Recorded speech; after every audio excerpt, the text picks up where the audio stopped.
ठीक, तो एमपीजी के भी अपन चालू रखते हैं और साथ साथ में अपन पॉलिटी के आर्टिकल्स भी देख लेंगे। वैसे भी अपना रॉ मटेरियल तो तैयार हो ही गया है, सिर्फ अपन को क्या पढ़ना है, उसके अंदर आर्टिकल्स पढ़ने हैं, तो वो अपन क्या करेंगे, बीच बीच में पढ़ते रहेंगे, तो अपना पॉलिटी भी चलेगा और अपना एमपी भी चलेगा।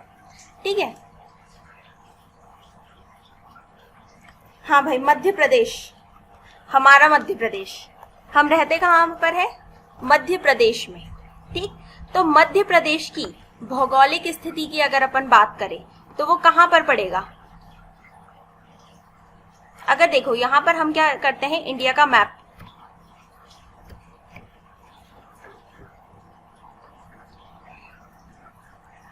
स्क्रीन क्लियर है,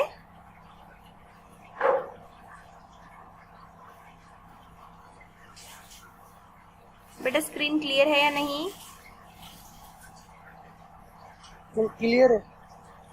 ठीक है, और ये जो मैं मैप दिखा रही हूँ वो भी क्लियर है? मैप शो नहीं हो रहा मैम, आप हुआ मैप शो नहीं हो रहा? मैम हो गया हो गया। चलिए ठीक है। सपना दिख रहा है।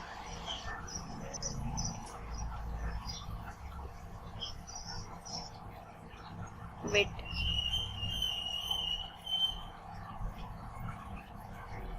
अगर अपन इंडिया की मैप की बात करें, ठीक, इंडिया के मैप की जब अपन बात करते हैं तो हमारा जो मध्य प्रदेश है वो कहाँ पे पड़ता है, बीचम बीच में पड़ता है।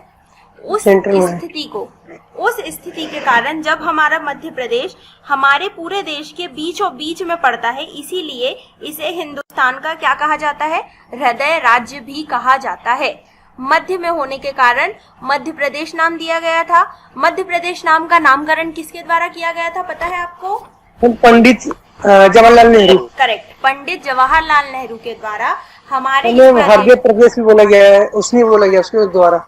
हाँ बिल्कुल, तो पंडित जवाहरलाल नेहरू द्वारा हमारे देश का नामकरण किया गया था, जिसको क्या कहा जाता है, मध्य प्रदेश कहा जाता है। जैसे ये देखो हमारी भौगोलिक स्थिति, इंडिया का मैप, अगर अपन इंडिया के मैप की बात करें, इस मैप को ले लेता हूं। इस मैप के अनुसार ये जो हमारा पोर्शन है ये मध्य प्रदेश, इधर साइड भी हमारे पास पूरी विड्थ के अनुसार देख ले या लेंथ के अनुसार देख ले, ये यहाँ पर क्या बन रहा है, एकदम बीच, एकदम सेंटर में होने के कारण हम इसको क्या कहते हैं, हृदय परिवेश या हृदय प्रदेश बोलने का काम करते हैं। मध्य प्रदेश में सबसे ज्यादा वन क्षेत्र भी पाया जाता है। पता है ना आप लोगों को कि सबसे ज्यादा वन क्षेत्र हमारे मध्य प्रदेश में है। अगर परसेंटेज वाइज की बात करें, जैसे अभी इंडिया फॉरेस्ट रिपोर्ट आई थी 2021 के अनुसार, तो सबसे ज्यादा क्षेत्रफल के अनुसार वन क्षेत्र कहाँ पे पाया जाता है, हमारे मध्य प्रदेश में पाया जाता है। तो इसीलिए हमको क्या कहते हैं, जैसे अपनी ऑक्सीजन फैक्ट्री का नाम भी दिया जाता है। एमपी देखो तो एमपी का क्या आया है, एक मिनट मैं मैप खोल लूं।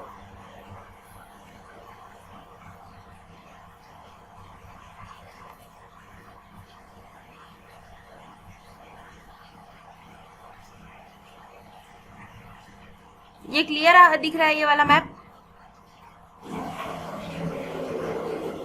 या नहीं दिख रहा है?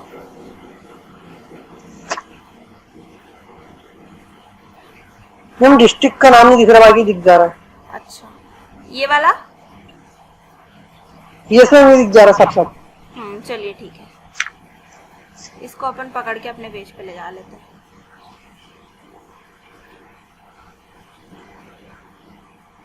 देखिए भाई, इस मैप को अगर अपन अच्छे से देखें तो इस प्रकार से हमारे पास टोटल कितने डिस्ट्रिक्ट्स है, 51 डिस्ट्रिक्ट्स है।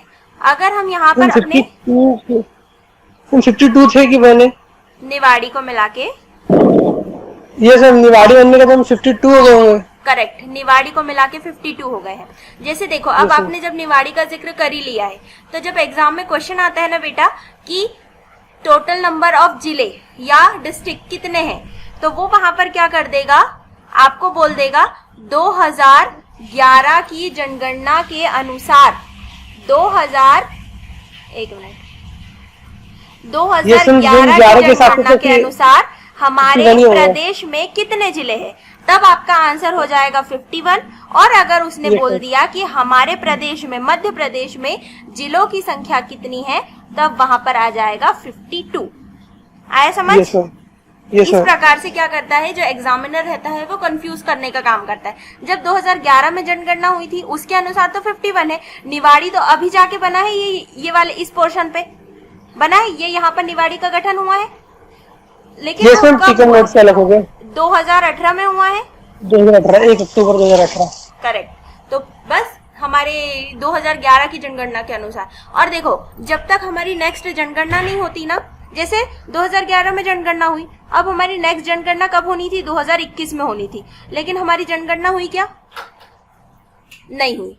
2022 में भी उसका कोई ठिकाना नहीं है। तो जब तक नेक्स्ट जनगणना नहीं होती है तब तक हमारे पास कौन सी जनगणना के आंकड़े चलेंगे? 2011 की जनगणना के आंकड़े चलेंगे। जैसे आपने निवाड़ी का जिक्र किया, अब क्षेत्रफल के अनुसार भी और जनसंख्या के अनुसार भी, दोनों के अनुसार निवाड़ी जो है वो सबसे छोटा जिला है। लेकिन अगर एग्जाम में आता है कि हाँ भाई क्षेत्रफल के अनुसार सबसे छोटा जिला कौन सा है, तब हमको हरदा ही लगाना पड़ेगा, हम निवाड़ी नहीं लगा सकते, क्योंकि वो अभी तक गैजेट में प्रकाशित नहीं हुआ है। हमको 2011 की जनगणना के अनुसार हमको डेटा लगाना पड़ेगा। आए समझ? चलो भौगोलिक स्थिति की बात करते हैं हम।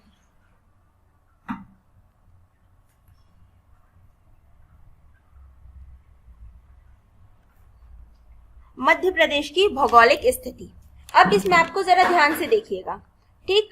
इस मैप को अगर अपन ध्यान से देखें तो आप ही लोग बताइए कि इसके अंदर सबसे उत्तरी जिला, मध्य प्रदेश का सबसे उत्तरी जिला कौन सा कहलाएगा?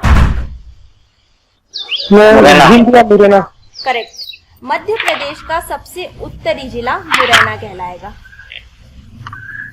उत्तरी। सबसे दक्षिणी जिला? मैम बुरहानपुर। बुरहानपुर। पूर्वी जिला? सिंगरौली। सिंगरौली। और पश्चिमी जिला? अलीराजपुर। करेक्ट, अलीराजपुर। ये वाला क्वेश्चन एग्जाम में आता है कि मध्य प्रदेश का सबसे पूर्वी जिला कौन सा है, सबसे दक्षिणी जिला कौन सा है, मध्य प्रदेश का उत्तरी जिला कौन सा है, या तो फिर पश्चिमी जिला कौन सा है। तो आपको भौगोलिक स्थिति के अनुसार ये पता होना चाहिए कि मध्य प्रदेश की भौगोलिक स्थिति, उत्तर में कौन सा जिला है, दक्षिण में कौन सा जिला है, पूर्वी में कौन सा जिला है और पश्चिम में कौन सा जिला है। अगर अपन इस मैप को बहुत ध्यान से देखें तो अपन देख रहे हैं कि यहाँ पर सबसे लास्ट में कौन सी डिस्ट्रिक्ट आ रही है, अपनी सिंगरौली आ रही है। दक्षिण में सबसे लास्ट में हमारा बुरहानपुर आ रहा है। अगर पश्चिम की बात करें तो पश्चिम में क्या आ रहा है, अलीराजपुर। जैसे देखो यहाँ पे झाबुआ और अलीराजपुर की बॉर्डर जो है वो ऑलमोस्ट लगी हुई है, लेकिन अगर अपन सबसे इधर की बात करें तो ये अलीराजपुर आ रहा है। बिल्कुल उसी प्रकार से भिंड और मुरैना ऐसा लग रहा है कि बराबरी पे है, लेकिन यहाँ पे हल्का सा ये वाला जो पोर्शन है वो इस प्रकार से है, तो यहाँ पर हम क्या करेंगे, उसका उत्तरी जिला मुरैना को मानेंगे। ठीक। अगर अपन भौगोलिक स्थिति की बात करते हैं तो अब मध्य प्रदेश के क्षेत्रफल की बात करते हैं। तो मध्य प्रदेश का क्षेत्रफल क्या है? वैसे तो ये सारे कॉमन क्वेश्चन है, वन लाइन फैक्ट आपने किसी न किसी बुक में पढ़े रखे होंगे। बताओ जरा क्षेत्रफल के अनुसार। 3,08,252 किलोमीटर। राइट, 3,08,252 ये है हमारे मध्य प्रदेश का क्षेत्रफल। ठीक, ये मध्य प्रदेश का क्षेत्रफल वर्ग किलोमीटर, स्क्वायर किलोमीटर, मतलब किलोमीटर स्क्वायर, ठीक यही है। लेकिन कहीं कहीं पर इसका क्षेत्रफल कितना दिखाया जाता है, 3,08,245। ये 3,08,245 क्यों दिखाया जाता था? क्योंकि अमरकंटक में है एक किरार घाटी, अमरकंटक की किरार घाटी, किरार घाटी विवाद। अमरकंटक की किरार घाटी विवाद के कारण कहीं कहीं पर किसी किसी बुक में मध्य प्रदेश का क्षेत्रफल ये मेंशन है। ठीक, लेकिन ये वाले जो किरार घाटी विवाद था अब वो सॉल्व हो गया है, इसीलिए हमारी जो मध्य प्रदेश की गवर्नमेंट है उन्होंने ऑथेंटिक हमारे मध्य प्रदेश के क्षेत्रफल को इतना मान लिया है, तो आपको याद क्या रखना है, 308252, यही हमारे देश का क्या है, क्षेत्रफल है। ठीक, अगर अपन उसकी बात करें, मध्य प्रदेश का गठन, मध्य प्रदेश का गठन कब हुआ? 1 नवंबर 1956। 1 नवंबर 1956। मध्य प्रदेश का परिचय, गठन 1 नवंबर 1956। अब इसी के बाद बता दो मध्य प्रदेश का विभाजन। मैम 1 नवंबर सन 2000। 1 नवंबर सन 2000। 2000। मध्य प्रदेश से किस राज्य को अलग किया गया था? छत्तीसगढ़। करेक्ट। तो छत्तीसगढ़ का भी जो एस्टेब्लिशमेंट डे है वो क्या हुआ? 1 नवंबर 2000। ठीक है, तो ये वाला जो है ना, ये 1 नवंबर को अच्छे से याद रखना, क्योंकि यही वो डेट है जिसके अंदर मध्य प्रदेश का गठन भी हुआ था और मध्य प्रदेश का क्या हुआ था, विभाजन भी हुआ था। मध्य प्रदेश की प्रशासनिक राजधानी, प्रशासनिक राजधानी, मध्य प्रदेश की प्रशासनिक राजधानी कौन सी है? भोपाल। भोपाल। भोपाल क्यों है?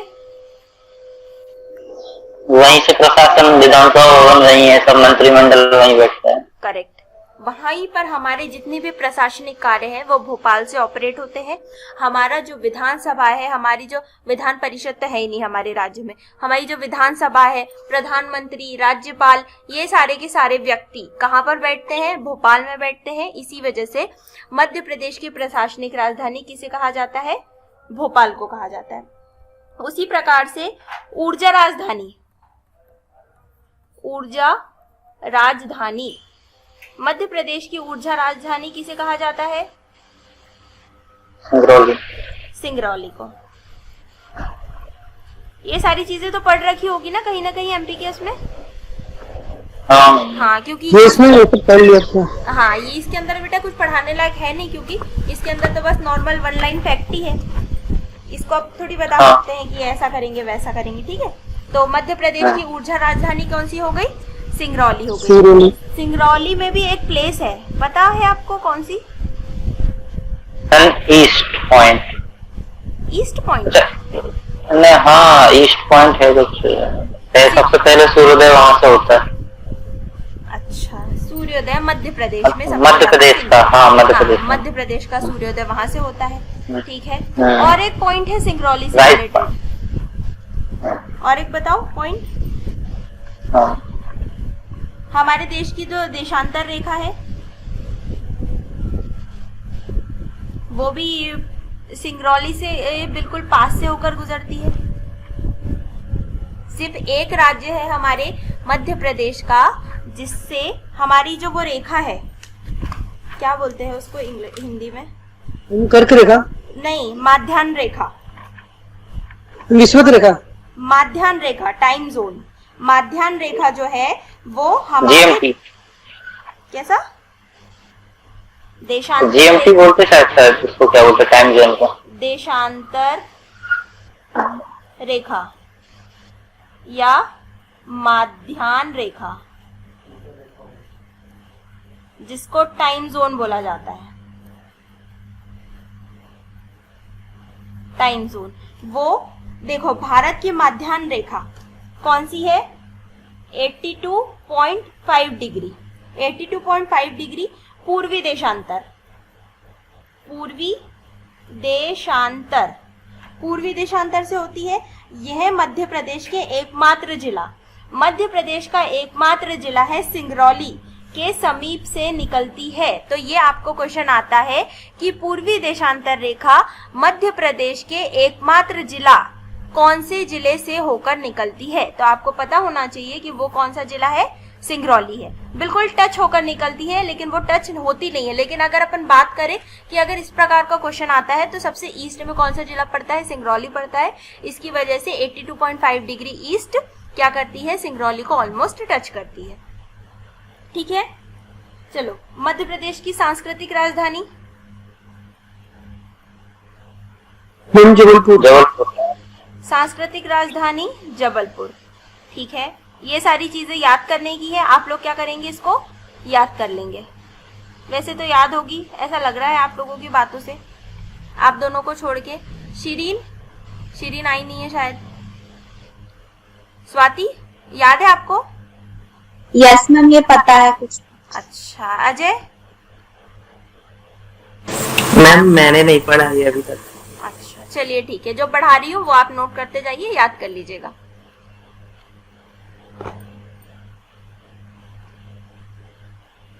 सांस्कृतिक राजधानी हो गई हमारी जबलपुर, ऊर्जा राजधानी हो गई हमारी संगरौली, ग्रीष्मकालीन राजधानी, मध्य प्रदेश की ग्रीष्मकालीन राजधानी कौन सी है? पचमढ़ी। पचमढ़ी। ठीक है, मध्य प्रदेश में सबसे ज्यादा वर्षा कहाँ पर होती है? पचमढ़ी में। पचमढ़ी में ही होती है। ठीक है, आर्थिक राजधानी मध्य प्रदेश की कौन सी है?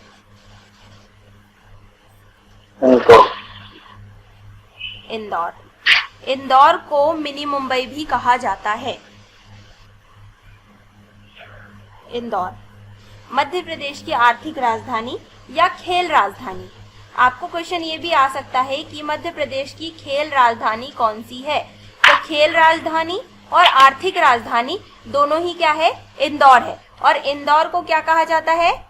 मिनी मुंबई भी कहा जाता है, मिनी मुंबई। ठीक, आगे बढ़े। Yes ma'am. ठीक है, नेक्स्ट चीज, मध्य प्रदेश का राजकीय चिन्ह।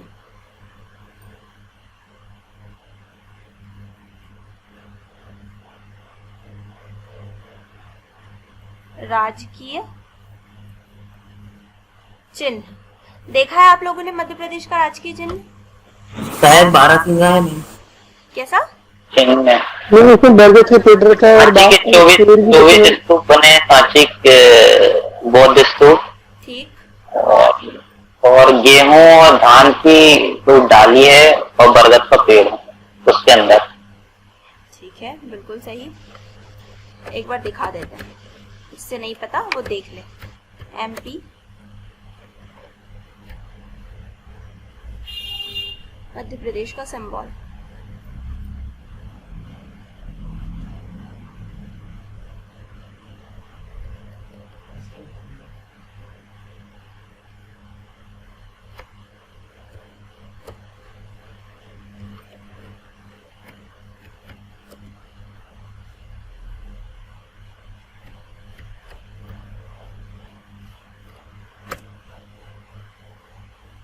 ये है मध्य प्रदेश का प्रतीक चिन्ह। देखो, जब अपन इस मध्य प्रदेश के प्रतीक चिन्ह को बहुत ध्यान से देखते हैं तो ये वाला जो पोर्शन है ये क्या कहलाता है?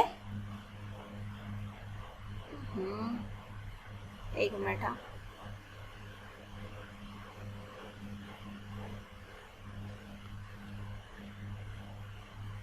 मध्य प्रदेश के प्रतीक चिन्ह को जब अपन ध्यान से देखते हैं तो ये वाला जो पोर्शन है ये स्तूप कहलाते हैं। ये कितने प्रकार, ये कितने हैं नंबर में? 24 नंबर की क्या है? स्तूप की आकृतियां हैं। ये क्वेश्चन पूछा जाता है कि मध्य प्रदेश के प्रतीक चिन्ह में स्तूपों की संख्या कितनी है, तो आपको पता होना चाहिए कि मध्य प्रदेश के प्रतीक चिन्ह में स्तूपों की संख्या कितनी है? 24 या 24 है। इसके बाद एक वृत्त है, ये वाला जो है ये एक सर्कल है, बना हुआ है एक सर्कल, ठीक, जो इस बात का प्रतीक है कि प्रदेश 24 घंटे सतत तरक्की और विकास की असीम संभावना की ओर अग्रसर है। ये एक सर्कल बना हुआ है, उसके ऊपर 24 स्तूप बने हुए हैं और 24 स्तूप किस चीज को दर्शाने का काम करते हैं कि हमारा जो मध्य प्रदेश है वो तरक्की और विकास के लिए निरंतर प्रयास कर रहा है। बीमारू राज्य से विकसित राज्य की ओर अग्रसर होने के लिए हम क्या कर रहे हैं? पूर्णतः कोशिश कर रहे हैं। तो आया समझ में 24 किस चीज को दर्शाता है? ये आपसे ये भी पूछा जा सकता है कि 24 स्तूप किस चीज का प्रतीक है, तो आपको पता होना चाहिए कि 24 स्तूप 24 घंटों का प्रतीक नहीं है। 24 घंटे हम क्या कर रहे हैं? तरक्की एवं विकास की संभावना को खोजने का तलाश कर रहे हैं, इसीलिए ये 24 स्तूप बनाए गए हैं। ठीक, इस वृत्त के ऊपर की ओर क्या लिखा है यहाँ पे? मध्य प्रदेश शासन लिखा है। मध्य प्रदेश शासन ऊपर की ओर लिखा है और नीचे की ओर क्या लिखा हुआ है? सत्यमेव जयते लिखा हुआ है। ये भी क्वेश्चन आता है कि मध्य प्रदेश के प्रतीक चिन्ह में क्या कौन से अक्षर या किस प्रकार के सेंटेंस वर्णित है, तो आपको पता होना चाहिए कि मध्य प्रदेश के प्रतीक चिन्ह में लिखा हुआ है मध्य प्रदेश शासन और सत्यमेव जयते। ठीक, मध्य प्रदेश शासन सत्यमेव जयते, ये भी हो गई बात। राज्य की 2 प्रमुख फसलें, वैसे तो हमारे राज्य में 2 प्रमुख फसलें हैं, एक कौन सी है? गेहूं, और एक कौन सी है? धान या चावल। ठीक, तो एक है गेहूं की बालियां और एक है धान की बालियां। तो ये क्वेश्चन भी आता है कि मध्य प्रदेश के प्रतीक चिन्ह में कौन सी फसलें वर्णित है या कौन सी फसलें वहां पर दिखाई देती है, तो आपको पता होना चाहिए वहां पे गेहूं की बालियां वर्णित है और धान की बालियां वर्णित है। आपको आ सकती है मक्का, सोयाबीन वगैरह भी आ सकता है आपको, क्योंकि सोयाबीन का अच्छा उत्पादन होता है हमारे मध्य प्रदेश में। लेकिन आपको 2 फसलों का नाम याद रखना है, गेहूं और चावल, या गेहूं या धान। धान की बालियां इंगित है। केंद्रीय वृत्त में अशोक स्तंभ की क्या है? सिंह की आकृति। ये जो दिख रहा है ये हमने कहां से लिया हुआ है बताइए? ये जो शिलालेख, अशोक के शिलालेख से लिया है। हाँ, अशोक के स्तंभ से, अशोक का जो स्तंभ है उससे हमने क्या लिया है? ये वाला जो है वो सिंबल लिया है। तो ये जो सिंह की आकृति है, ये भी क्वेश्चन आता है कि हमने सिंह की आकृति किससे ली है या कहाँ से ली है, तो आपको पता होना चाहिए कि अशोक के शिलालेख से हमने सिंह की आकृति को हमारे मध्य प्रदेश के प्रतीक चिन्ह में लाया है। ठीक, और राज्य में वनों की प्रचुरता के कारण अब हमारे राज्य में क्या है? बहुत सारे वन हैं। वनों के प्रदेश से हमारा जो राज्य है वो बिल्कुल संपन्न है। तो इसीलिए ये जो पीछे का पेड़ दिख रहा है बेटा, ये जो पीछे का पेड़ है वो काय का पेड़ है? बरगद का पेड़ है। तो ये जो बरगद का पेड़ है वो भी हमारे इसमें वर्णित है। ठीक, कौन सी चीजें आ गई अब हमारे पास बताइए? राजकीय चिन्ह में हमने क्या क्या देख लिया? 24 स्तूप। ठीक, 24 स्तूप के साथ हमने क्या देख लिया? ये फर्स्ट पॉइंट। सेकंड पॉइंट क्या लिखा हुआ है? मध्य प्रदेश शासन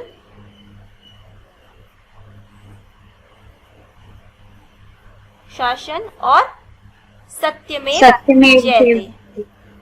सत्यमेव जयते, ये दोनों चीज लिखी हुई है। थर्ड पॉइंट हमने क्या देखा? फसलें कौन सी? गेहूं की एंड धान की फसलें। गेहूं और धान की फसलों का उल्लेख है। ठीक, धान की बालियां लिख लो, यहाँ पे फसलें रहने दो। गेहूं और धान की बालियां,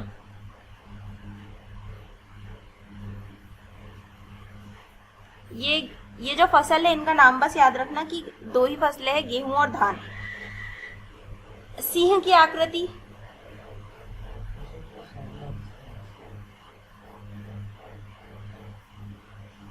सिंह की आकृति जो कहां से ली है? अशोक के स्तंभ से। अशोक के स्तंभ से। फिफ्थ वन, और एक क्या बोल दिया हमारे पास? बरगद का पेड़। इस प्रकार से अगर अपन अपने राजकीय चिन्ह की बात करें तो हमें 5 चीजों का ध्यान रखना है। ठीक, 5 चीजों में कौन सी आ गई? ये जो है 24 स्तूप बने हुए हैं, क्या लिखा हुआ है उसके ऊपर? मध्य प्रदेश शासन और सत्यमेव जयते लिखा हुआ है। 2 प्रकार की फसलों की बात की गई है। कौन सी? गेहूं और धान की फसल। सिंह की आकृति बनी हुई है जो कहां से ली गई है? अशोक के सारनाथ स्तंभ से ली गई है। और नेक्स्ट बरगद का पेड़। ये 5 चीजें हमारे राजकीय चिन्ह में वर्णित है। आया समझ? नेक्स्ट बढ़े आगे।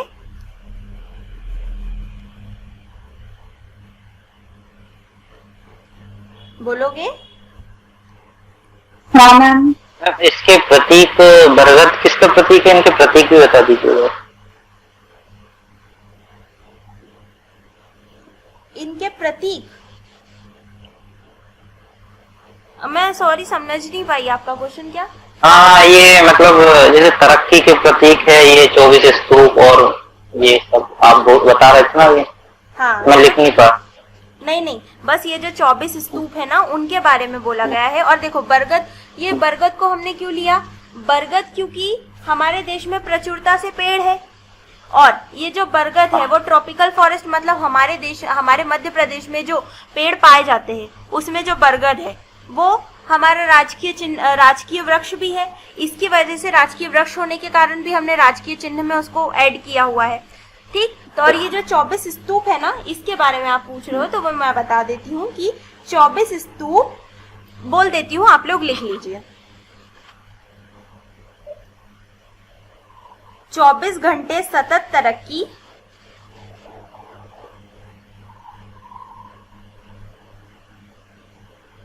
लिखिए। ये जो 24 स्तूप की आकृतियां हैं वो 24 घंटे सतत तरक्की एवं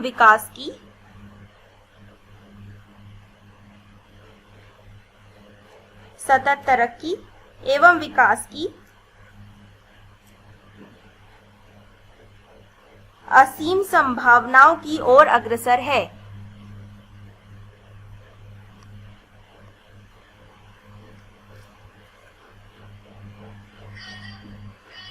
असीम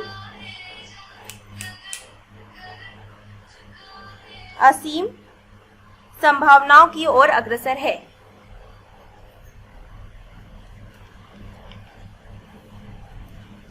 लिख लिए?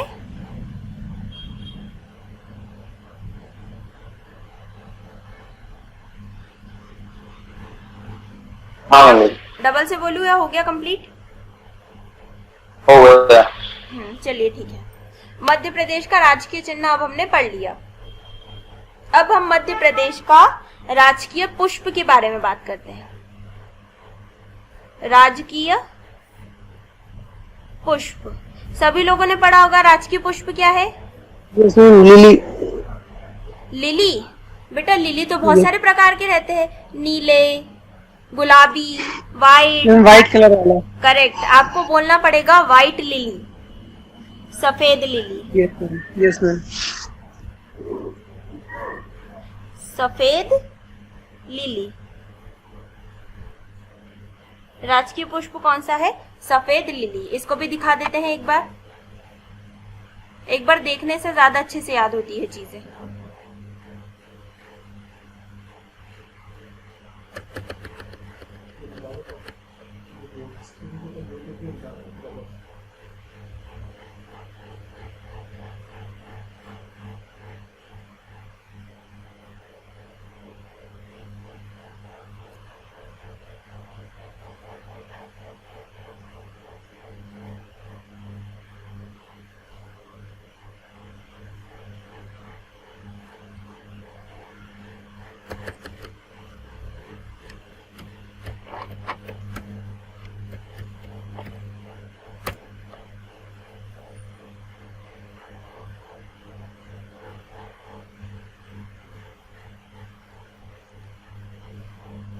व्हाइट लिली,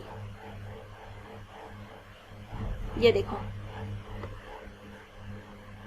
ये जो व्हाइट लिली दिखाई दे रहा है ये वाला पौधा, ये है हमारे देश का राजकीय पुष्प, हमारे राज्य का राजकीय पुष्प व्हाइट लिली दिखाई दे रहा है। व्हाइट लिली जिसका वानस्पतिक नाम, इसका जो नाम है वो होता है लिलियम कैंडिमम। ये आपको आता है एग्जाम में, आपसे ये नहीं पूछेगा कि आपके मध्य प्रदेश का राजकीय पुष्प कौन सा है, आपको डायरेक्टली ऑप्शन में मिलेगा लिलियम कैंडिमम।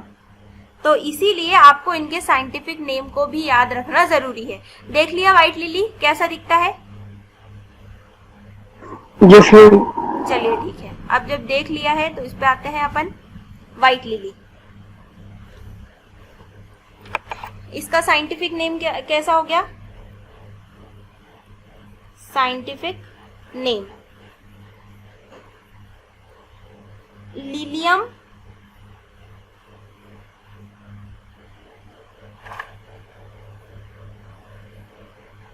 कैंडिमम। लिलियम कैंडिमम, ये सारी चीजें आपको याद ही रखना पड़ेगा। पहली बात तो राजकीय पुष्प कौन सा हो गया, हमारा व्हाइट लिली हो गया, उसका साइंटिफिक नेम भी याद रखना पड़ेगा।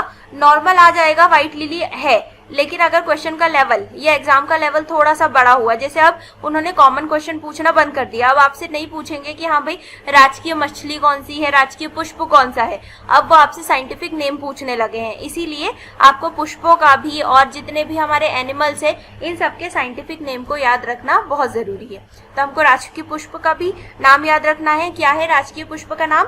लिलियम कैंडिमम, जो मध्य प्रदेश के संपूर्ण क्षेत्र में पाया जाता है। इसी वजह से हमने क्या किया है, इसको अपने राजकीय पुष्प को बनाने का काम किया है। तो ये जो है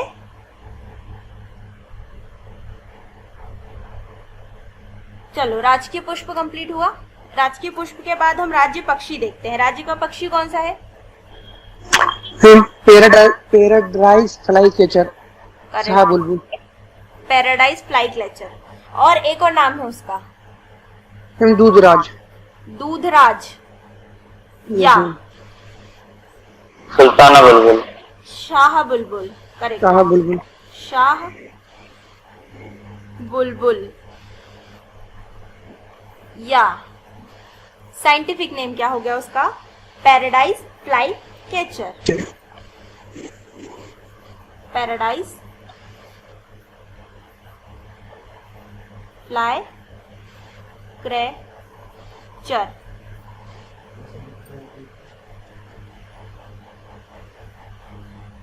एक मिनट, पैराडाइज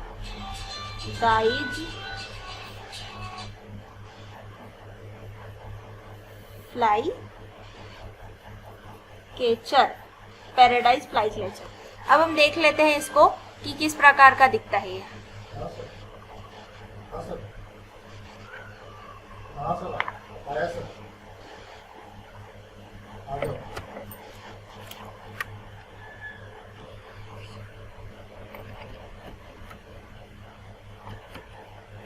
दूधराज।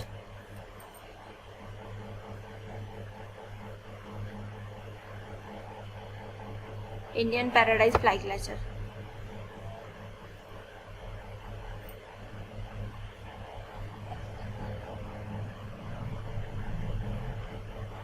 ये देखो, ये जो व्यक्ति दिख रहा है, ये जो पंछी दिख रहा है, ये हमारे देश का क्या है? राजकीय पक्षी है, पैराडाइज फ्लाई कैचर, जिसको हम क्या कहते हैं? शाह बुलबुल भी बोलते हैं और दूधराज भी बोलते हैं। दिखाने का उद्देश्य सिर्फ इतना है कि कई बार चीजें याद नहीं रहती है, लेकिन एक बार इसकी इमेज देख लो तो वो ज्यादा अच्छे से याद रहती है। ठीक है, इसमें अब और कुछ बताने लायक है नहीं। नेक्स्ट पे चलते हैं।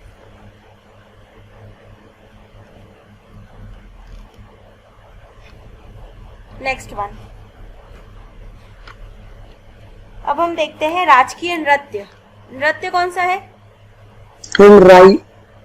राजकीय नृत्य तो मार्च और नृत्य राई है।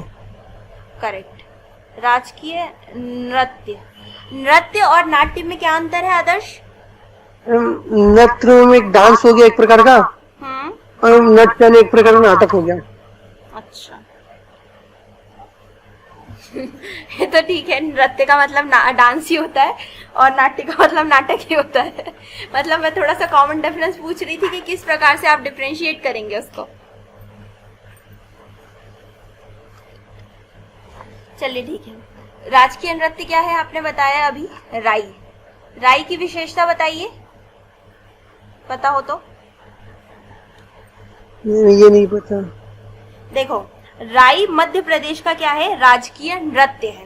ठीक, नृत्य होने के साथ साथ यह बुंदेलखंड अंचल का प्रमुख लोक नृत्य है। राई कहाँ का है? बुंदेलखंड। बुंदेलखंड। देखो बेटा, ये जो राई है ना, ये दो इलाकों में फेमस है। एक तो बुंदेलखंड में भी फेमस है और एक बघेलखंड में भी फेमस है। लेकिन हमारे राज्य का जो राजकीय नृत्य है वो हमने लिया कहाँ से है? बुंदेलखंड से लिया है, ना कि बघेलखंड से। ठीक, तो बघेलखंड में भी उसके अंदर थोड़ा बहुत कुछ डिफरेंस होता है, लेकिन हमारा जो राजकीय नृत्य है वो हमने किस अंचल से लिया है? बुंदेलखंड अंचल से लिया है। तो राई भी दो प्रकार के हैं, एक बुंदेलखंड में भी फेमस है और एक बघेलखंड में भी फेमस है, लेकिन हमने जो हमारा राजकीय नृत्य लिया है वो बुंदेलखंड से लिया है। ठीक, बुंदेलखंड अंचल का ये क्या है? प्रमुख लोक नृत्य है। क्या है? लोक नृत्य। इस नृत्य के प्रमुख पात्र, ये क्वेश्चन आता है। राई नृत्य तो हो गया, लेकिन इसके प्रमुख पात्र होते हैं। प्रमुख पात्र, इसके दो प्रमुख पात्र होते हैं। एक होता है बेडनी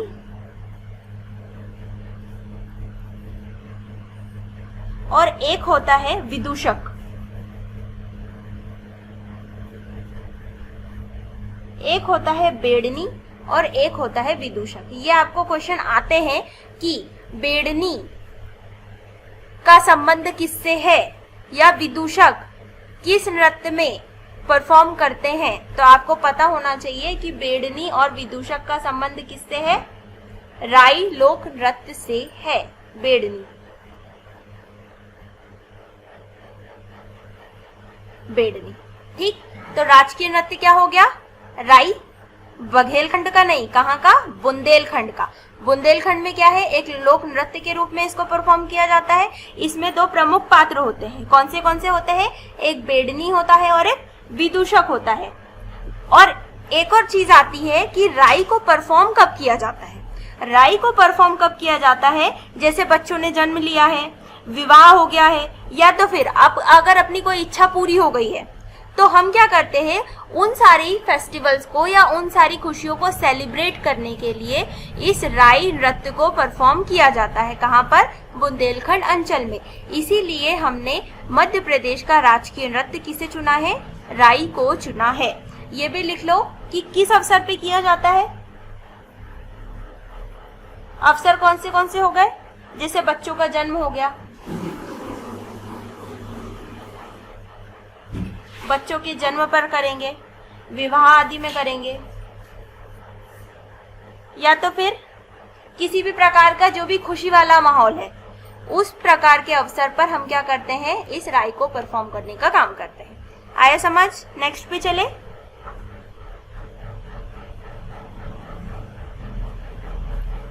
अच्छा ये बताओ, ये सब भी पढ़ा हुआ है ऑलरेडी? यस मैंने तो पहले से पढ़ लिया था। नहीं मैम, ये नया पता चला, ये बेडनी विदूषक वाला। चलिए ठीक है, नेक्स्ट में पढ़ते हैं अपन। राजकीय नाट्य। राजकीय नाट्य क्या है? मार्च। राजकीय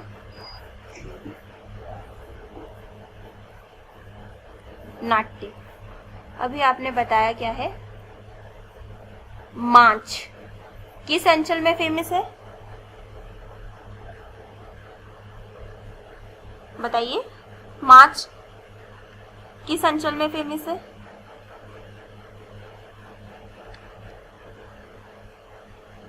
नहीं पता?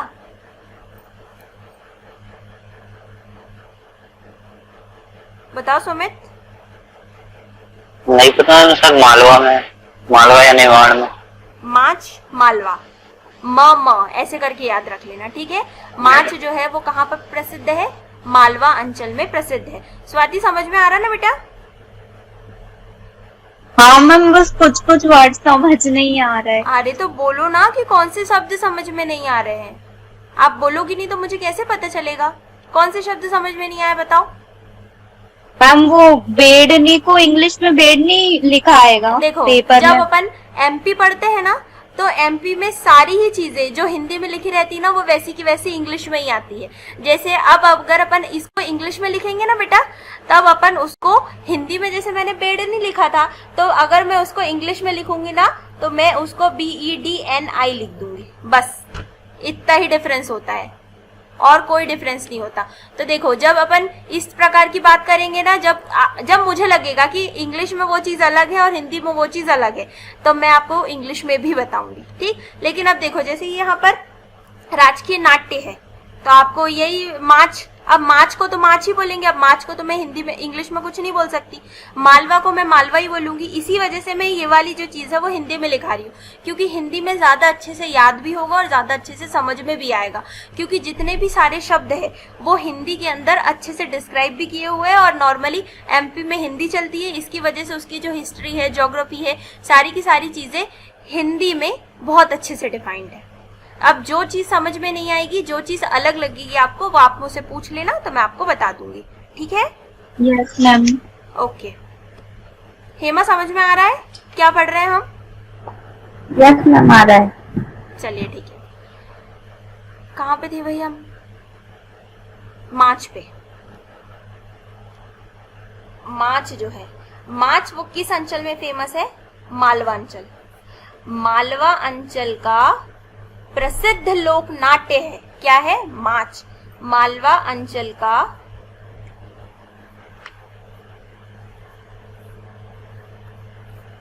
लोक नाट्य। जब इस प्रकार की चीजें पढ़ो जैसे माच, तो हमको क्या करना चाहिए? YouTube पे डालकर एक आध बार क्या कर लेना चाहिए? देख लेना चाहिए कि यार माच होता किस प्रकार से है। फॉर एग्जाम्पल हम इसका क्या देख लेते हैं, एक बार इसकी इमेजेस देख लेते हैं कुछ।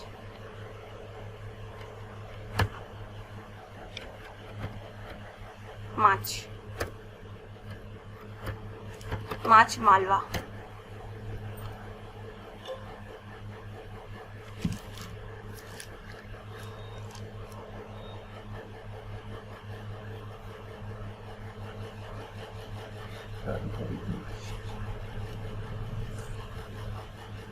देखो माच के क्षेत्र में उज्जैन में अनेक घराने बने। यार इसके अंदर ये सारी चीजें ना,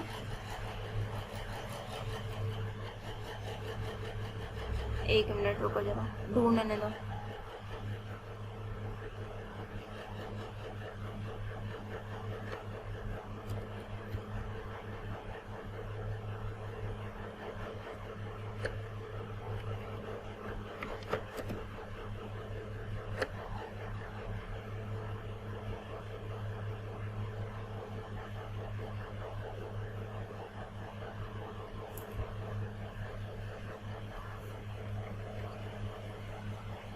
इसके अंदर इमेजेस तो नहीं आ रही, YouTube पे जरूर आ जाएगा। देखो ये लिखा है, March is the effective platform of Malwa from the last 250 years. इस प्रकार से उसके अंदर कुछ ड्रेस होती है, कुछ इसका क्या होता है, बजाने का वाद्य यंत्र होता है, और उसके माध्यम से क्या किया जाता है? मार्च को परफॉर्म किया जाता है। आप लोग YouTube पे डालिएगा, आप लोगों को मिल जाएगा, ठीक। अभी अपन आगे बढ़ते हैं। मार्च के बारे में बात कर रहे थे। मार्च क्या है? मालवा अंचल का प्रसिद्ध लोक नाट्य है। मार्च शब्द, मार्च ये जो शब्द है वो बना है, ये जो शब्द है वो किससे मिलकर, ये शब्द संस्कृत भाषा का है। संस्कृत भाषा के मंच शब्द से लिया गया है, मंच शब्द से लिया गया है। तो ये जो मार्च शब्द है वो किस भाषा से लिया गया है? संस्कृत भाषा की। और संस्कृत भाषा के भी कौन से शब्द से? मंच शब्द से लिया गया है। फॉर एग्जाम्पल जैसे स्कूल वगैरह में हम मंच पर परफॉर्म करते थे, उसके अंदर क्या था? नॉर्मल बोलियां भी होती थी, एक्टिंग होती थी, डांस होता था, ड्रामा होता था। तो इस प्रकार से जो चीजें हम मंच के माध्यम से अपने विचारों को दूसरों के साथ संप्रेषित करते हैं वो क्या कहलाता है? मार्च कहलाता है। मंच के माध्यम से जो परफॉर्म किया जाए वो मार्च कहलाएगा। कौन से अंचल में फेमस है? मालवा अंचल में फेमस है, ठीक। इसके अंदर एक और चीज है याद करने लायक, या जो पूछी जा सकती है। इसके अंदर दो प्रमुख वाद्य यंत्र है, एक होता है ढोलक और एक होता है सारंगी। ढोलक की थाप पर और सारंगी के साथ मार्च को परफॉर्म किया जाता है। कई बार अगर हाई लेवल का एग्जाम हो तो आप लोगों को पूछ लिया जाता है। देखो अब वो लेवल ऑफ एग्जामिनेशन पर डिपेंड करेगा। अगर आपसे नॉर्मल लेवल में पूछा जाएगा तो वो आपसे पूछ लेगा कि राजकीय नाट्य कौन सा है, तो आप बोल दोगे माछ है। थोड़ा सा लेवल बढ़ेगा तो आपसे पूछेगा माछ किस अंचल में फेमस है, तो आपका नेक्स्ट आंसर हो जाएगा मालवा अंचल में। थोड़ा सा और लेवल बढ़ जाएगा एग्जाम का तो वो आपसे पूछ लेगा माछ शब्द किस भाषा से लिया गया है या किस शब्द से मिलकर बना है, तो आपको पता होना चाहिए मंच। और अगर थोड़ा सा और डिफिकल्ट लेवल, फॉर एग्जांपल जो MPSI वगैरह रहते हैं, इसमें इस टाइप के क्वेश्चन आते हैं कि माछ का वाद्य यंत्र कौन सा है या माछ किस वाद्य यंत्र पे परफॉर्म किया जाता है, या तो फिर ये पूछ लेंगे ढोलक और सारंगी का संबंध किस नाट्य से है, तो आपको पता होना चाहिए कि वो कौन सा है, माछ है। ठीक, अगर वो लेवल ऑफ एग्जामिनेशन पर डिपेंड करता है। नॉर्मल लेवल ऑफ एग्जाम है तो वो आपसे नहीं पूछेगा कभी भी कि किस प्रकार के वाद्य यंत्र का उपयोग किया जाता है। लेकिन अगर एग्जामिनेशन का लेवल अच्छा है, फॉर एग्जांपल अभी MPSI आने वाली है, उसके अंदर वो आपसे पूछेगा कि राजकीय नाट्य माछ में किस प्रकार के वाद्य यंत्र का उपयोग किया जाता है, तो आपको पता होना चाहिए। नेक्स्ट वन, राजकीय पशु। मैम बारहसिंगा ब्रेडिस प्रजाति।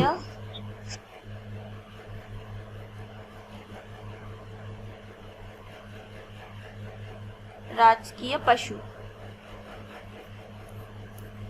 क्या बताया आपने, बारहसिंगा।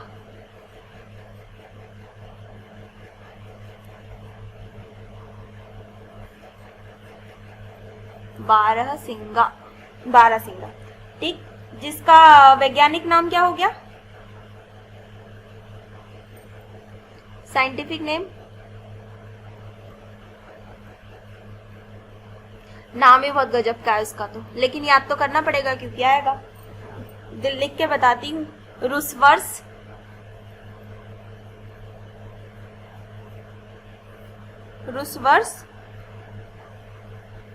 दुवा उ सेली।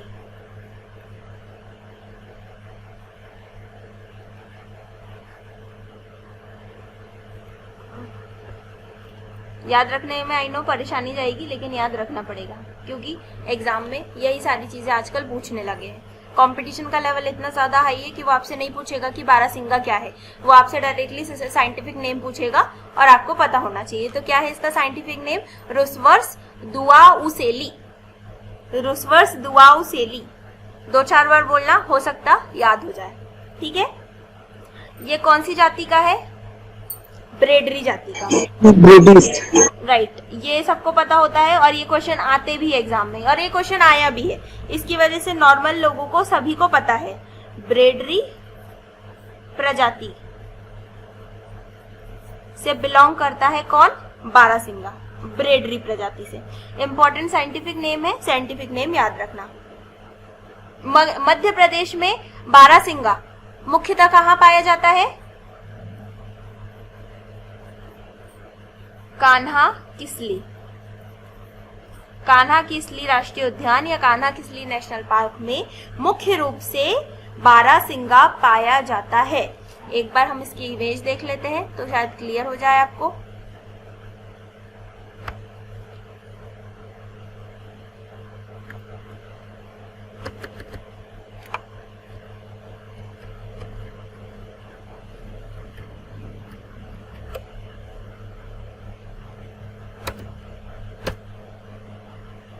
देखो, स्क्रीन क्लियर दिखाई दे रही ना बेटा,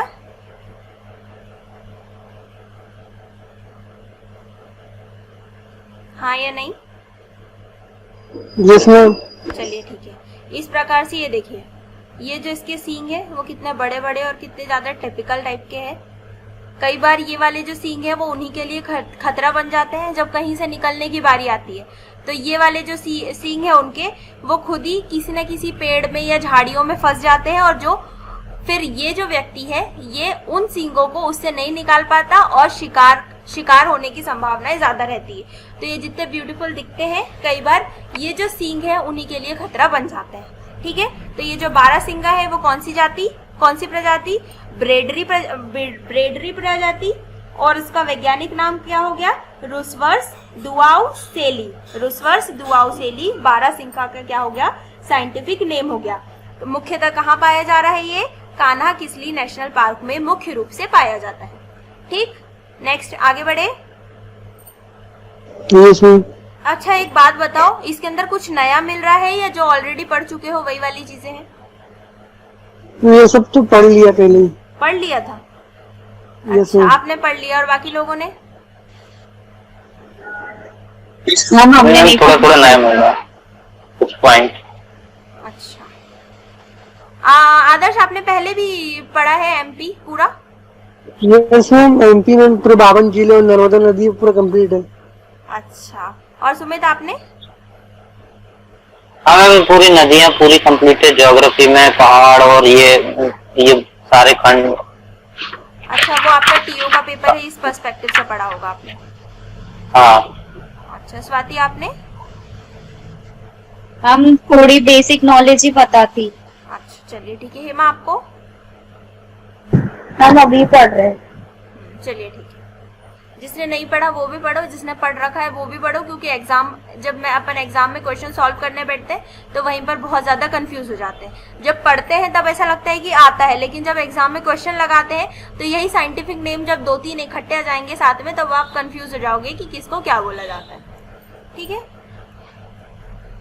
राजकीय पशु भी हो गया। राजकीय खेल?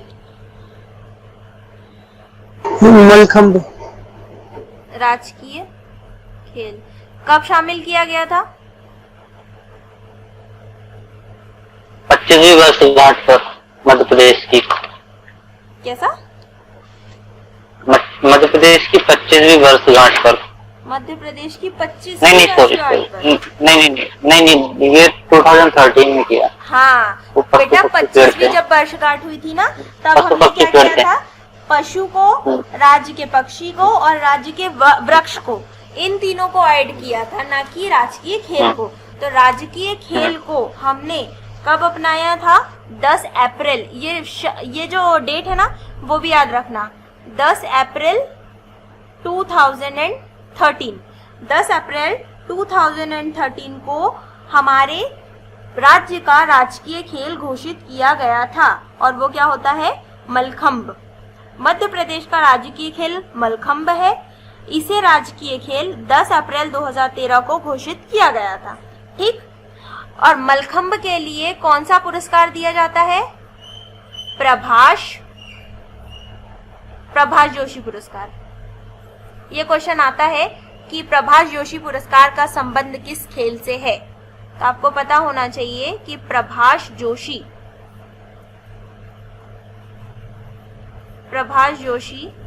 पुरस्कार किस खेल के लिए दिया जाता है? मलखंब के लिए।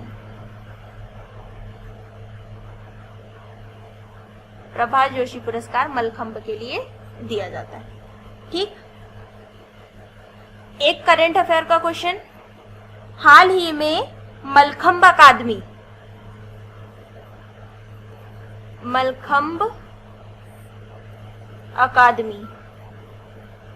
की स्थापना की गई है। कहां पर की गई है? उज्जैन में।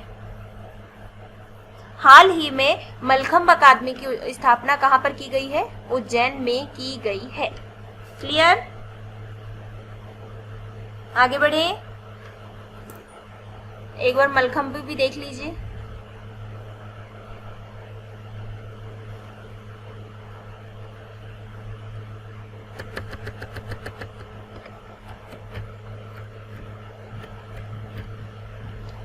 मलखंब एक प्रकार का पोल होता है, और उसके बाद ये देखो, ये जो आर्टिस्ट है वो परफॉर्म करने का काम करते हैं।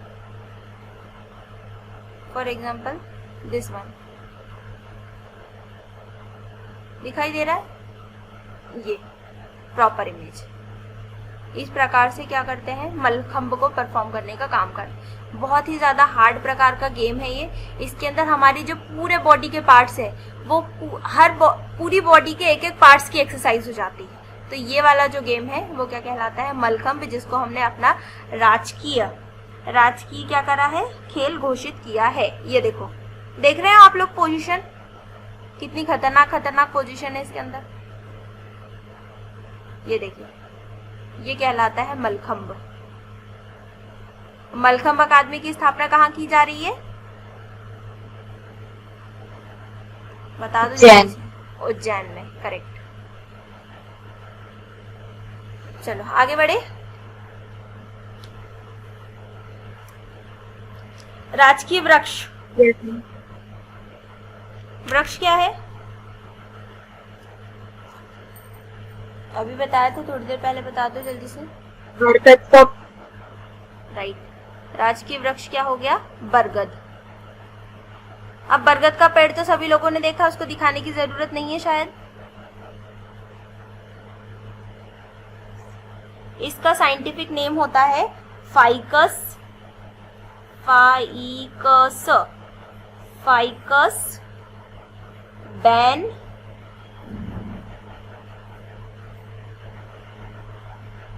गैलेंसिस,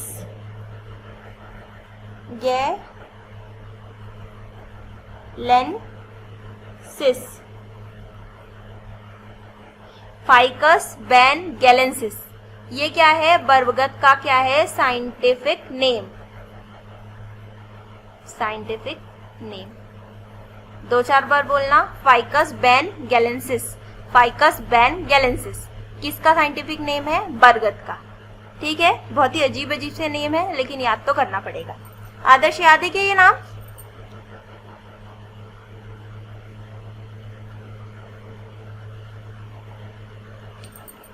हो प्रेजेंट आदर्श।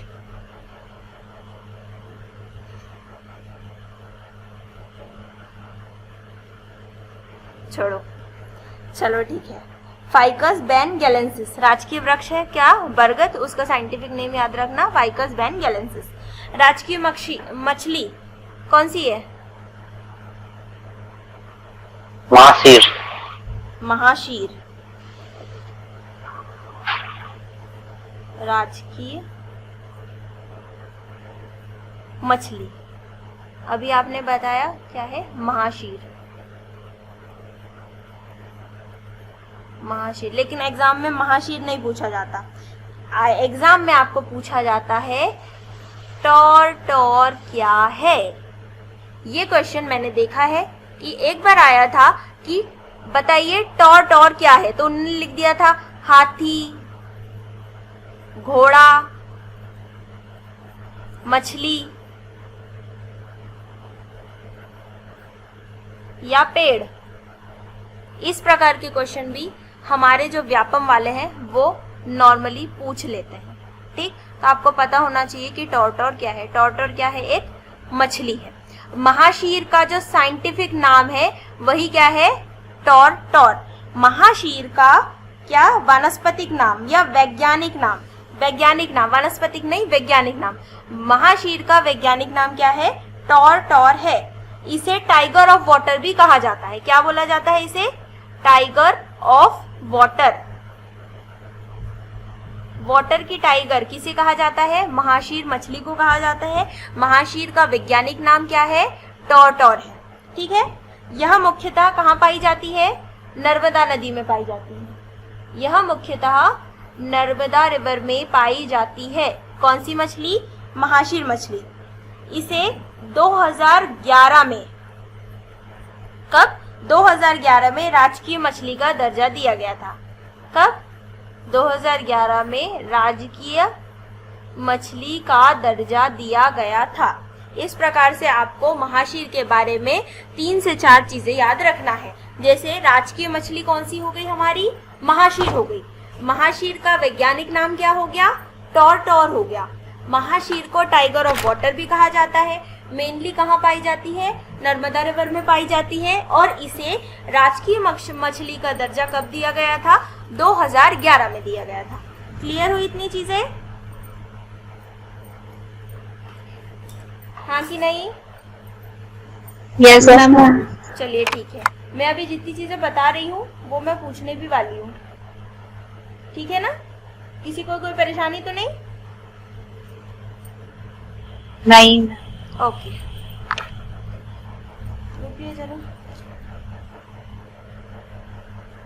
अब हमने क्या क्या पढ़ लिया? राजकीय नृत्य पढ़ लिया, राजकीय नाट्य पढ़ लिया, राजकीय पशु पढ़ लिया, खेल पढ़ लिया, वृक्ष पढ़ लिया, मछली पढ़ ली। ठीक, अब ये बता दो कर्क रेखा। कर्क रेखा मध्य प्रदेश के कितने जिलों से होकर जाती है? मैम 14 जिले। 14 जिलों से होकर जाती है, राइट। मध्य प्रदेश के 14 जिलों से होकर क्या जाती है? कर्क रेखा जाती है। भारत के कितने राज्यों से होकर जाती है कर्क रेखा? मैम 9 राज्य। 9 है कि 8 है बेटा? 8 है, 8 है। 8 है, 8। करेक्ट।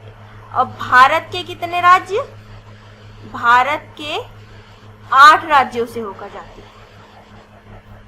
भारत के 8 राज्यों से होकर हमारी कर्क रेखा गुजरती है। अगर मध्य प्रदेश की बात करें तो मध्य प्रदेश के कितने जिलों से होकर? 14 जिलों से होकर कर्क रेखा गुजरती है। इसको अपन मैप के माध्यम से देखते हैं। उनका नाम याद है।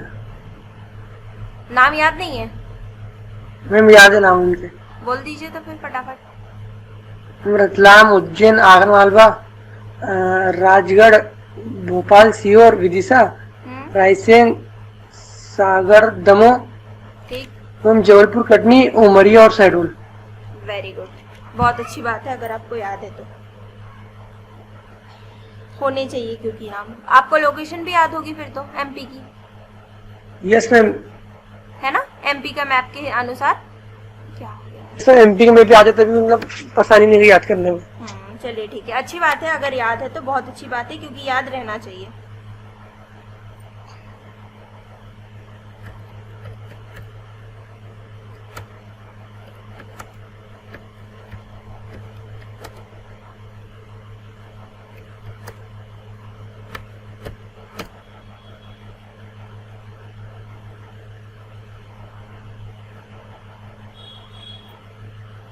Topic of cancer in Madhya Pradesh.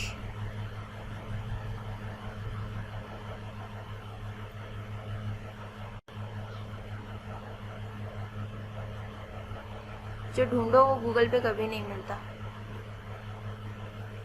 ये रहा, ये देखो। जब अपन इस मैप को देखेंगे, इसको अपन अपने पेज पे ले चलते हैं।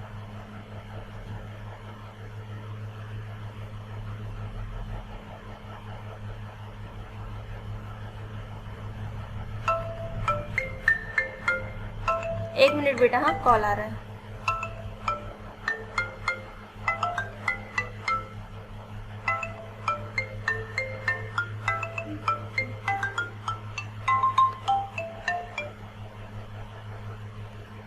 चलिए ठीक है यार।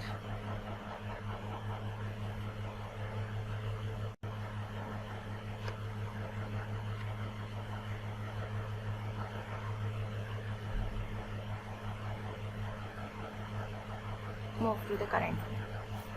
क्लियर दिख रहा है या नहीं दिख रहा?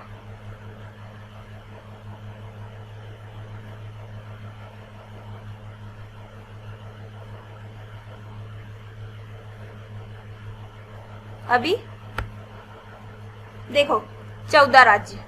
14 राज्य कौन से? रतलाम, उज्जैन, आगरमालवा, राजगढ़, सीहोर, भोपाल, विदिशा, रायसेन, सागर, दमोह, जबलपुर, कटनी, उमरिया और शहडोल। इस प्रकार से आपको इन जिलों की लोकेशन बस अगर याद रख लोगे तो भी आपसे एग्जाम में क्वेश्चन बन जाएगा कि ये वाले जो जिले हैं वो कर्क रेखा के पास होते हैं या कर्क रेखा इनसे होकर गुजरती है। तो 14 जिले ऐसे हैं जिनसे होकर कर्क रेखा गुजरती है। ठीक है। मध्य प्रदेश का प्रमुख केंद्र बिंदु। मध्य प्रदेश के कुछ प्रमुख केंद्र बिंदु है, वो आप लोगों को मैं बता दे रही हूँ, वो आप लोगों को पता होना चाहिए। कई बार एग्जामिनर घुमा के पूछ लेता है। जैसे पृथ्वी का केंद्र बिंदु बताइए क्या है? मंगलनाथ, उज्जैन। राइट। पृथ्वी का केंद्र बिंदु क्या है? मंगलनाथ, जो कहां पर है? उज्जैन में।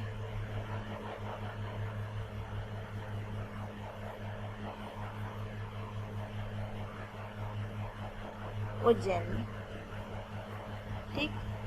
सेकंड थिंग, मध्य प्रदेश का केंद्र बिंदु?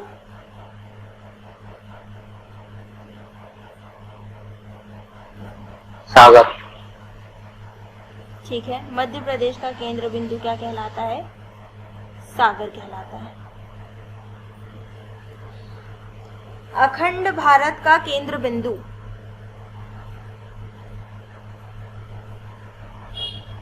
अखंड भारत का केंद्र बिंदु क्या कहलाता है? अखंड भारत का केंद्र बिंदु? बरसाली, बैतूल। बरसाली, हमारा बैतूल, ठीक। बैतूल क्या कहलाता है? अखंड भारत का केंद्र बिंदु। और एक आता है भारत का भौगोलिक मध्य बिंदु। भारत का अगर अपन भौगोलिक दृष्टि से देखें तो उसका मध्य बिंदु है ढीमरखेड़ा, कटनी। भारत का भौगोलिक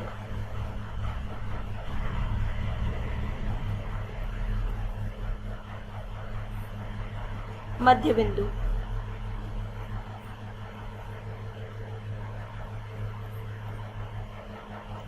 कटनी, ठीक। ये सारी चीजें आपको पता होनी चाहिए। ये सारी चीजें तो अब अपन ने देख ली कि जनरल इंफॉर्मेशन एमपी के बारे में। अब मैं बता रही हूं कुछ करंट अफेयर्स आपको, जो 2021 में जो लोग चर्चा में रहे थे और जो हमारे एग्जाम पर्पस से इम्पोर्टेंट है, एमपी के पर्पस से और अपने इंडिया के भी पर्सपेक्टिव से। कई बार ऐसा होता है ना कि जो लोग बार बार न्यूज में आते हैं, एग्जामिनर उन्हीं को उठा के क्या कर देता है? पूछ लेता है। तो अब हम क्या करते हैं, इस एमपी के ये जो स्टैटिक पोर्शन है इससे थोड़ा सा हटके थोड़ा सा डायनेमिक पोर्शन देखते हैं करंट अफेयर्स के बारे में, ठीक है। करंट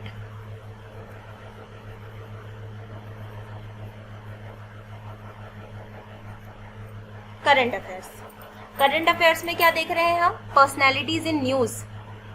जो पर्सनैलिटीज कहाँ रहती है? न्यूज में रहते हैं।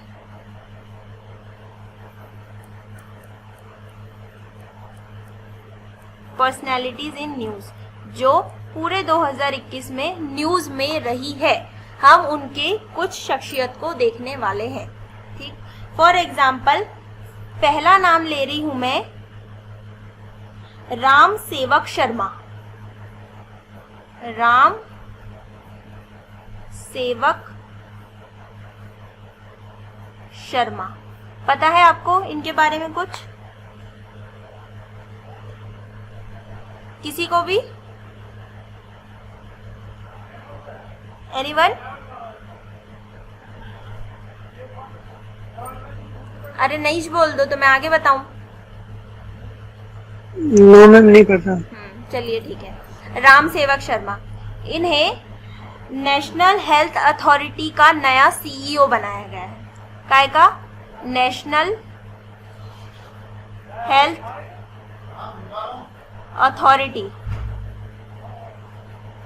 के कौन? नए सीईओ।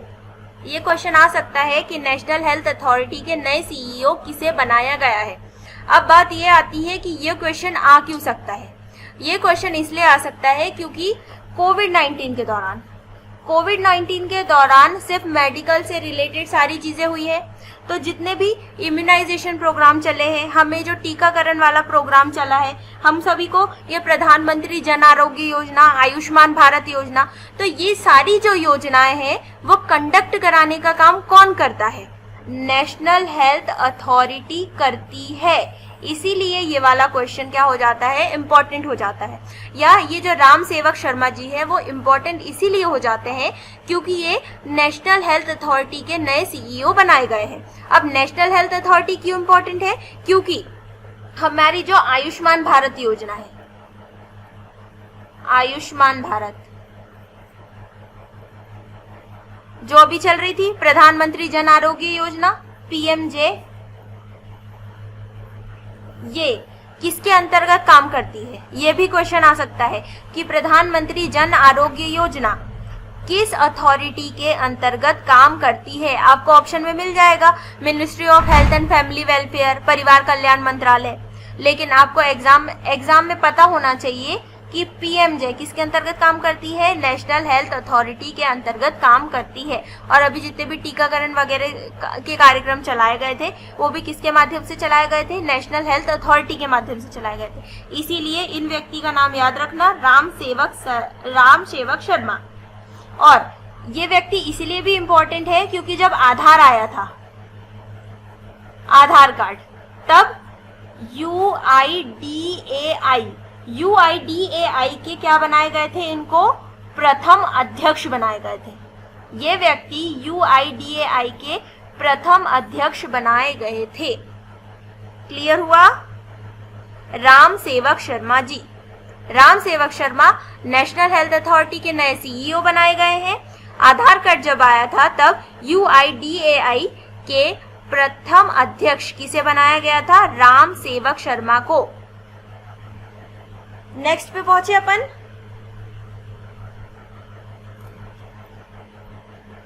जाना तो नहीं है? किसी को जल्दी तो नहीं है? बता दूं 2-4 क्वेश्चन करंट के।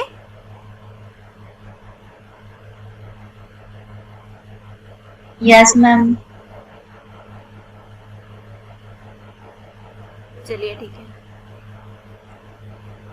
क्योंकि अगर अपन 5-5, 10-10 क्वेश्चन भी डेली करंट अफेयर्स के करेंगे ना तो अपना करंट अफेयर थोड़ा बहुत तैयार होते रहेगा। बस इसीलिए बता रही हूँ, क्योंकि करंट अफेयर्स के बिना आजकल कोई भी कंपटीशन एग्जाम का कोई औचित्य नहीं है। नेक्स्ट वन, हिमा कोहली।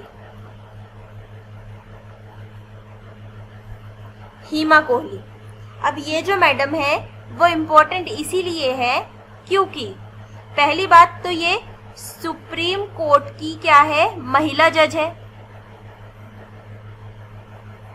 महिला जज। और आप लोगों को पता है कि सुप्रीम कोर्ट में वैसे ही महिलाओं का जो प्रतिनिधित्व है वो क्या है? काफी कम है। अगर अभी की अपन बात करें तो अभी पहली बार ऐसा हुआ है जब 3 महिला जजों को, टोटल 9 जस्टिस की क्या हुई है? अपॉइंटमेंट हुई है। कहां पर? सुप्रीम कोर्ट में।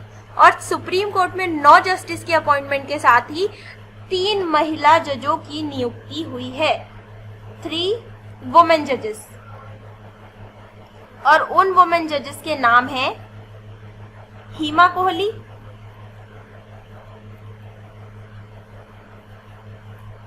Next one is Bela Trivedi, and the third one is BV Nagarathna.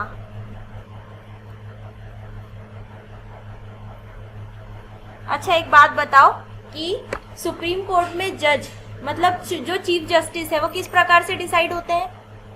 जो हमारे जो मेन जज है, मुख्य, वो किस प्रकार से डिसाइड होते हैं? आदर्श, सुमित बताओ। जो सबसे सीनियर होते हैं। करेक्ट, जो सबसे सीनियर होते हैं। बताने का मतलब सिर्फ इतना है कि जैसे देखो अब ये 3 महिला जजों की नियुक्ति हुई है तो वो जो 9 जज की बेंच बैठी है ना बेटा, उसमें से सबसे ज्यादा सीनियर मोस्ट कौन है? ये BV नागरत्ना। तो हो सकता है कि आने वाले वर्षों में पूरे भारत की पहली महिला मुख्य न्यायाधीश किसको बनाया जाए? BV नागरत्ना को बनाया जाए। क्यों बनाया जाएगा? क्योंकि 1 मिनट बेटा, हाँ इसको प्लग इन करने दो।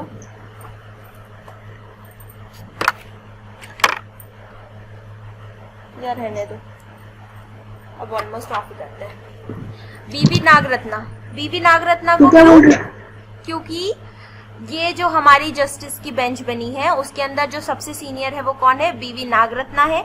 और इसको हो सकता है, अभी तक हमारे मुख्य चीफ जस्टिस अभी तक सारे जेंट्स ही बने हैं, कोई भी लेडीज नहीं बनी है, मानते हो उस बात को? लेकिन हो सकता है कि आने वाले वर्षों में 4 से 5 साल में ये BV नागरत्ना भारत की पहली महिला मुख्य न्यायाधीश का पद ले सकती है। इम्पोर्टेंट क्या है? हिमा कोहली, बेला त्रिवेदी और बीवी नागरत्ना। बीवी नागरत्ना, बेला त्रिवेदी, हिमा कोहली। हिमा कोहली को इसलिए बताया क्योंकि एक तो वो सुप्रीम कोर्ट की महिला जज है और दूसरी बात, इन्हें तेलंगाना की पहली महिला मुख्य न्यायाधीश घोषित किया गया है या बनाया गया है। तेलंगाना की फर्स्ट वुमेन, पहली महिला चीफ जस्टिस।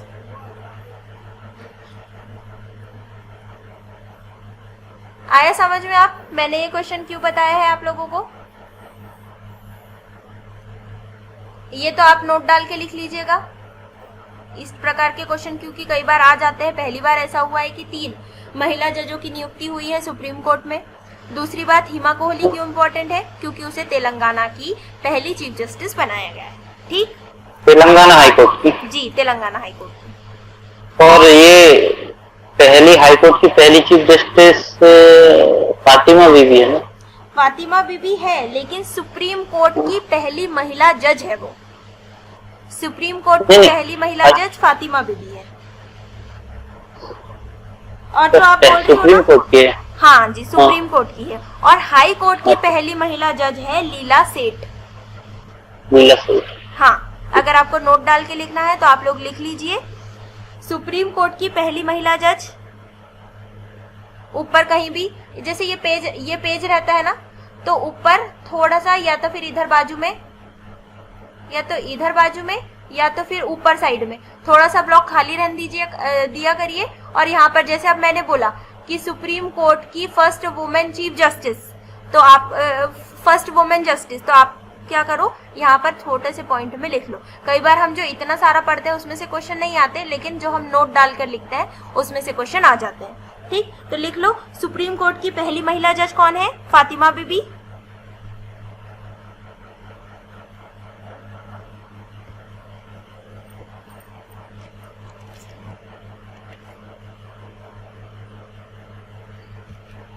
हो गया लिख के?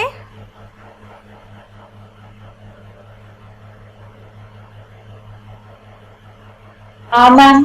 और हाई कोर्ट की पहली महिला जज है लीला सेठ।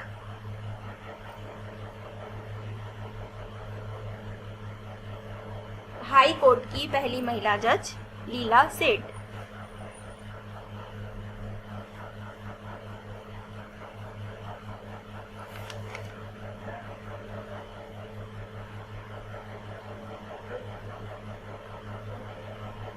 ठीक है, दो व्यक्तियों के नाम याद रहेंगे आप लोगों को?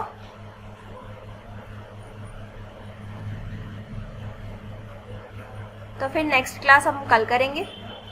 कल भी आप लोगों को, आज तो हमने 2 ही क्वेश्चन करंट के पढ़े, कल से हम करेंगे कि कम से कम 5 क्वेश्चन करंट अफेयर्स के जो डेली आ सकते हैं या एमपी के पर्सपेक्टिव से इम्पोर्टेंट है, वो मैं आपको डेली लास्ट में बता दिया करूंगी। तो आप लोग उसको नोट डाउन कर लेना और फिर धीरे धीरे याद करते रहना। तो इस प्रकार से अपना करंट अफेयर भी चलता रहेगा और अपना जो स्टैटिक टॉपिक है वो भी चलता रहेगा। किसी को कोई परेशानी तो नहीं? नहीं मैम। चलिए ठीक है, फिर आज की क्लास यहीं पे ऑफ करें।